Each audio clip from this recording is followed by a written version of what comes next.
Easter teaching number 7, the religious trial before the Sanhedrin. The parallel accounts of this can be found in Matthew 27 verse 1, Mark 15 verse 1a, and Luke 22 verses 66 to 71. The religious leaders waited for daylight and reconvened, trying to give some kind of legality to the trial, really in pretense that the events of the previous night hadn't taken place. This trial was not held in the private houses of Annas or Caiaphas, but in the hall of judgment in the temple compound, just as their own law required. Jesus was asked by the Sanhedrin, "If you are the Christ, tell us." Jesus answered that he had already answered that question before, and they didn't believe him. They then asked him if he was the Son of God, and Jesus answered, "You say that I am."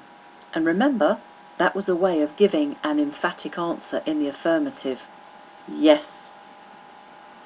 They then said they had no need of witnesses, that they had heard his claim from his own mouth. The whole assembly rose and took him to Pilate for another trial. Why was another trial needed? Well, the death penalty had been removed from the Jewish authorities in 30 AD, in fact only a few months before this trial. The Jews wanted Jesus to be put to death, but they had no authority to do this.